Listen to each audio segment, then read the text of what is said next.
When Genesis first arrived here in the US, there was a lot of excitement because for years, Hyundai had been building up to this moment to have a luxury brand that was above Kia and Hyundai, giving you some great quality and also value that would make you question why in the world are you looking at European manufacturers. Now with the G70, this is your entry point into the lineup. It's the smallest car they provide. It's also a sports sedan as well. And in today's video, we're going to check out what the G70 has to offer us for 2026. We're going to check out the exterior, the interior, take it out for a quick test drive, and see why, if you are looking at buying an affordable luxury car right now, you also want a fun daily driver too, then maybe taking a look at the Genesis G70 might be a great decision. Now before we get in this video, I want to give a huge shout and thank you to Genesis of Danvers in Danvers, Massachusetts for letting come down here to check out the G70. Their link will be in the description below, so you can check out their extensive Genesis inventory. So as always, let's begin with that pricing. For the 2026 Genesis G70 Prestige we have today, you're looking at a starting cost of just under $50,000. Pricing is going to be key across the board here for this generation and model year, regardless of what's powering this car too, because you can't go with the 2.5 or 3.3. When you're looking at the pricing, this undercuts the BMW 3 Series, Audi A5, Mercedes-Benz C-Class, and is very much on par with the Alfa Romeo Giulia, the Lexus IS, and Volvo S60. Now, if you're someone who loves the South Korean brands, this is kind of the end of the road here for your sports sedan market because you no longer have the Kia Stinger. So if you're someone looking for a sporty car that's also luxurious, the Genesis G70 might be speaking to you.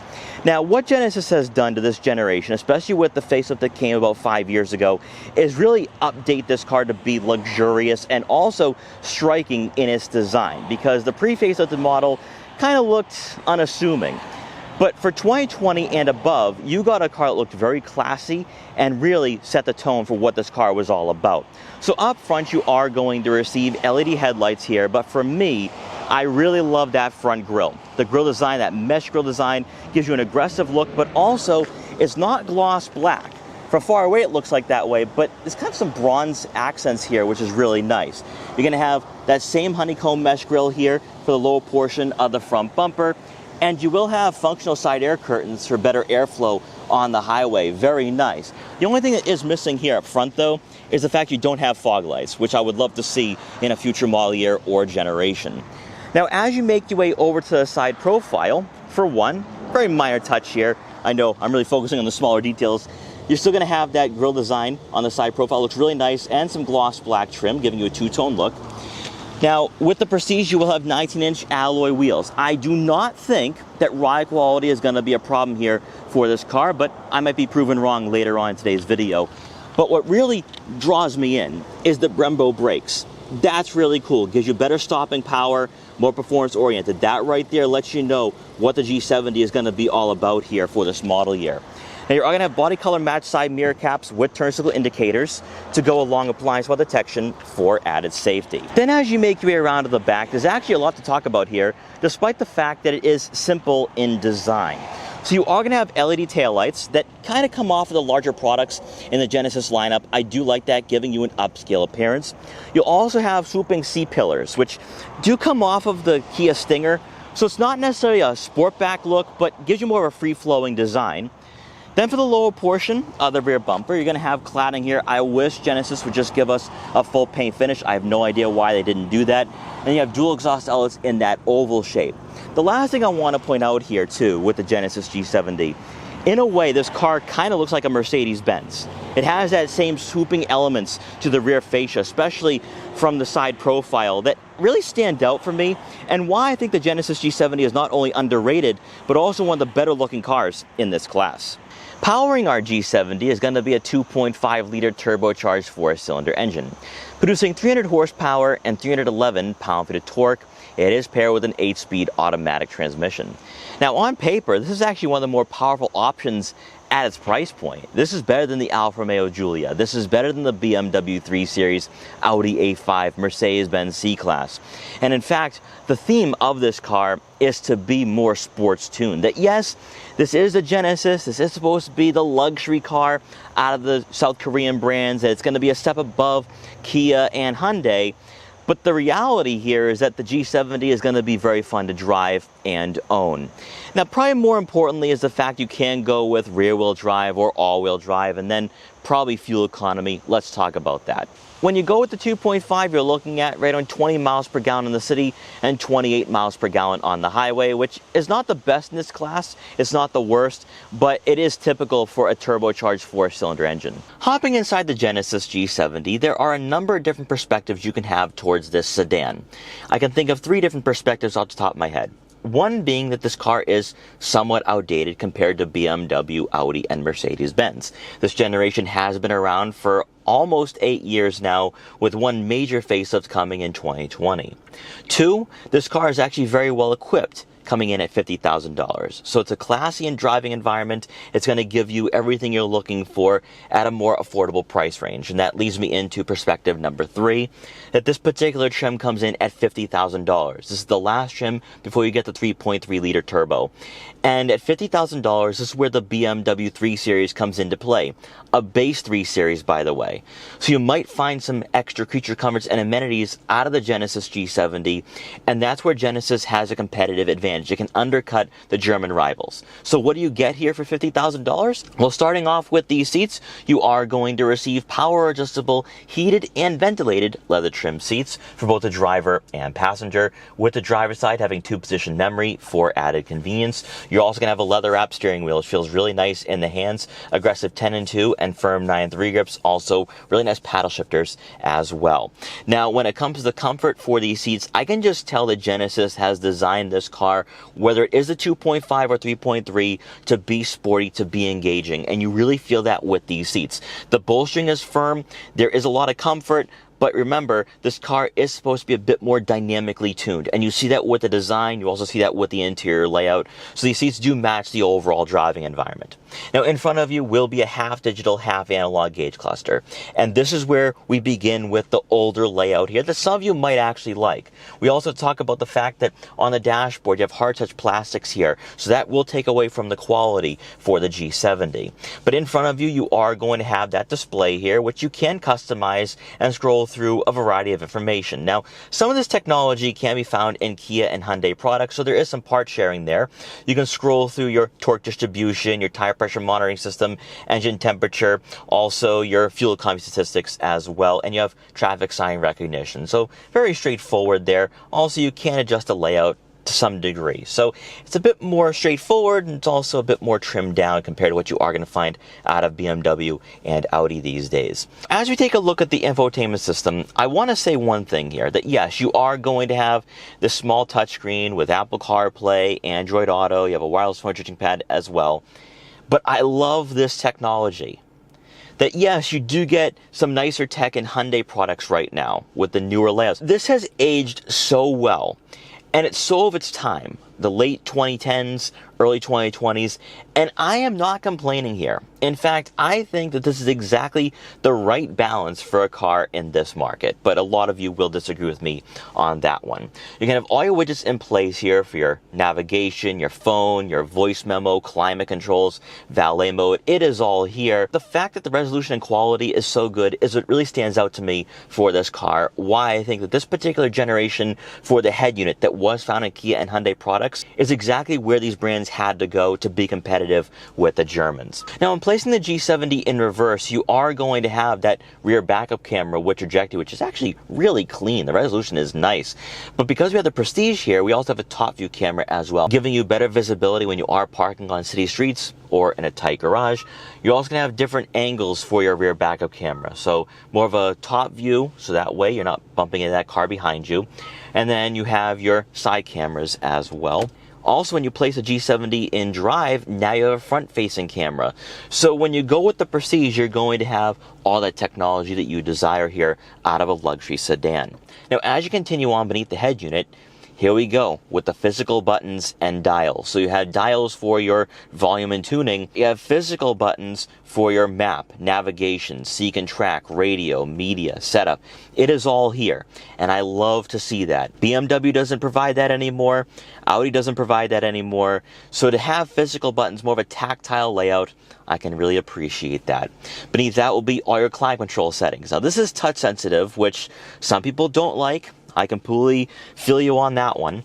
You're going to have your heated and ventilated seat icons here, also your AC, front and rear defrosters, fan speed, and fan direction. And then you have dials to control your dual zone climate control up front. So a nice mixture, a nice blend here. It is classy, it's laid out very nice. So if this is your first time taking a look at the G70, take your time here getting used to everything. Now beneath that, you are going to find a 12-volt and USB outlet to go along with your wireless phone charging pad. For the center console itself, again, cleanly laid out here.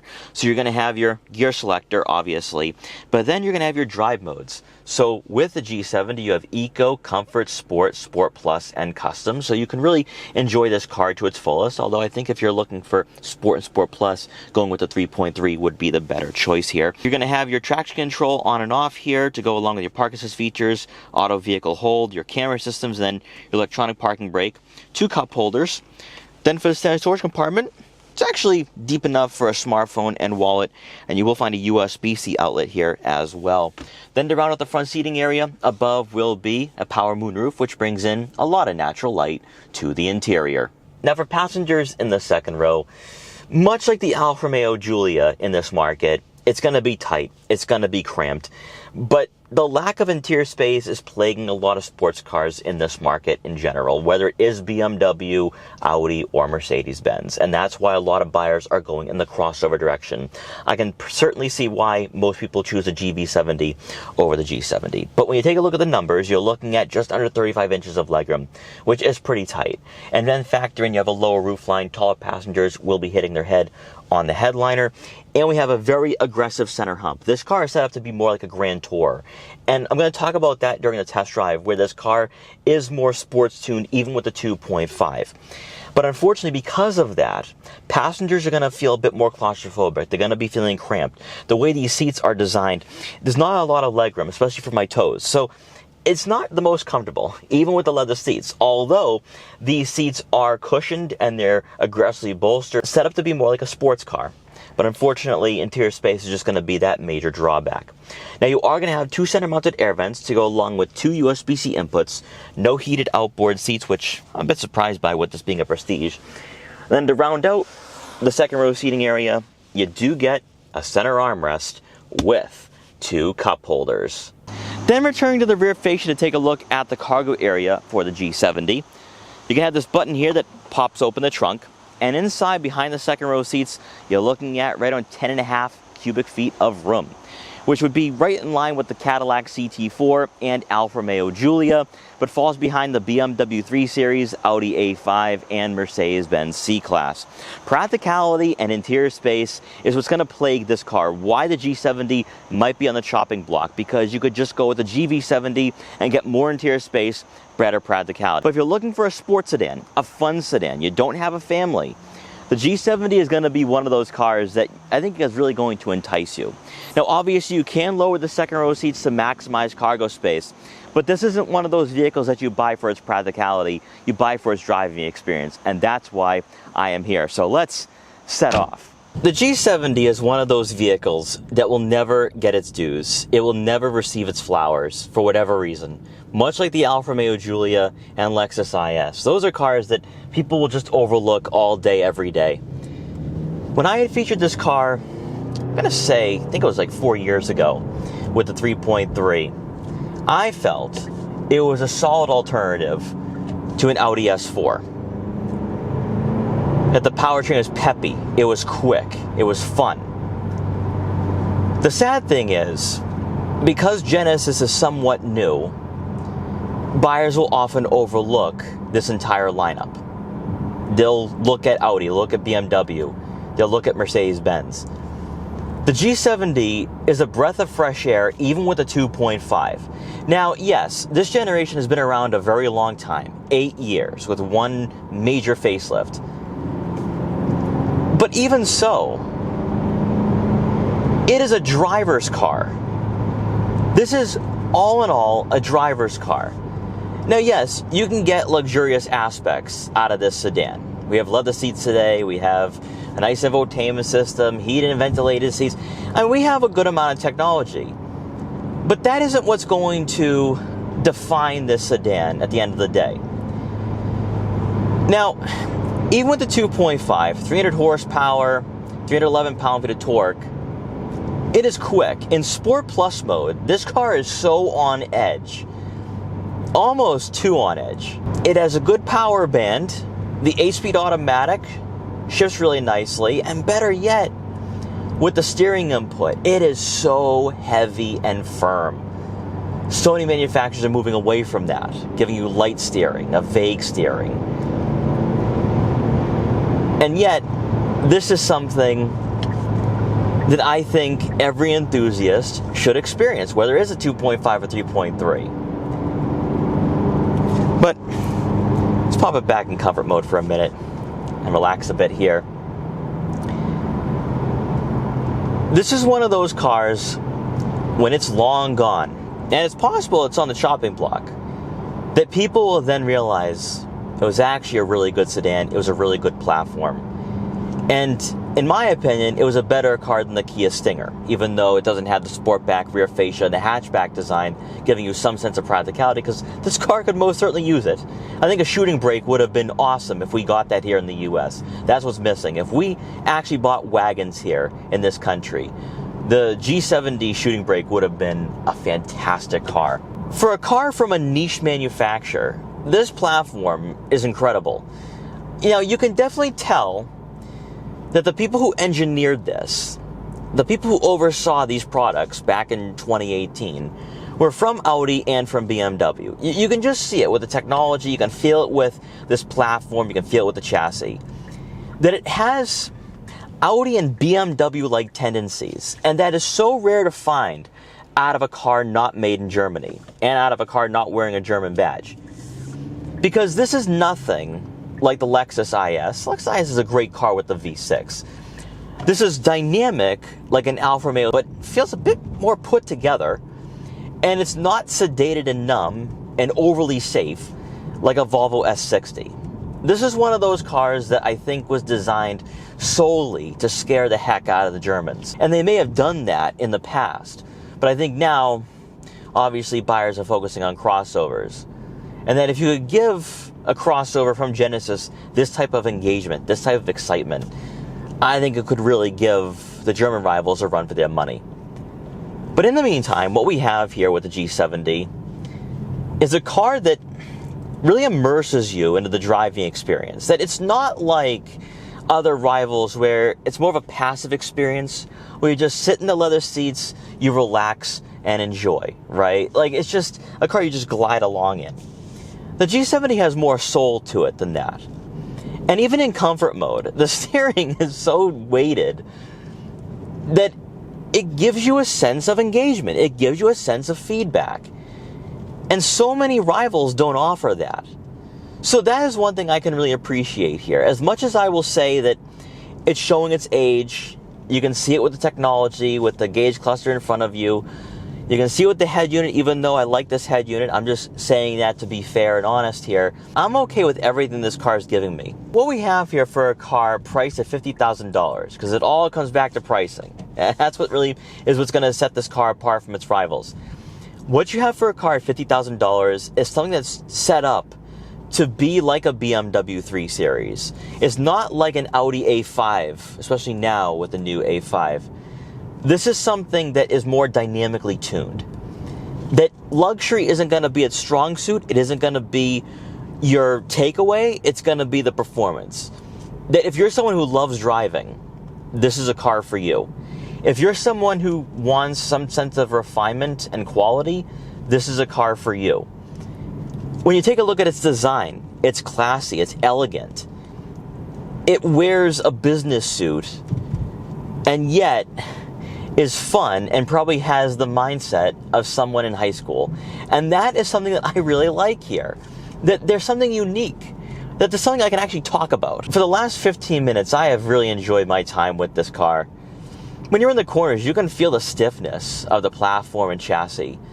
And maybe to a certain degree, it's showing its age in that way. Because cars now are so refined that they're almost too soft, even though they can do incredible things on the pavement. They're just too soft where you don't get any sense of soul, any passion, any heart. And with the G70 and the 2.5, it has it. Now, we're going to have an opportunity to accelerate here. And I am going to see what this car can offer me in the straight lines.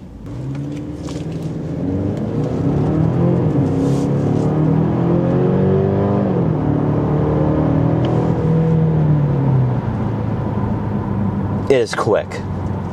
It is very quick. And the growl of that Turbo 4, it sounds really pleasing. It's a car that will most certainly satisfy your cravings for speed. If you're a speed junkie, this car definitely is going to give you that. It's going to give you that exhilaration. It's going to give you that fun.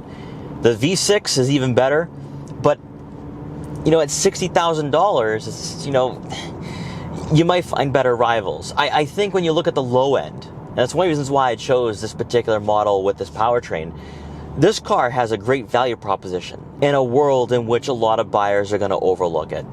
They're going to overlook a sedan in general, right? But this is one of those cars that we'll remember for a long time. For me, though, it's going to be the seat positioning. That is my last impression here for this car. The seat positioning, you really feel a part of the chassis. You're not sitting on top of this platform, you're a part of it. And that also really encapsulates everything about this car and why, pound for pound, comparing it to a Giulia, comparing it to a BMW 3 Series, it is a worthy fighter.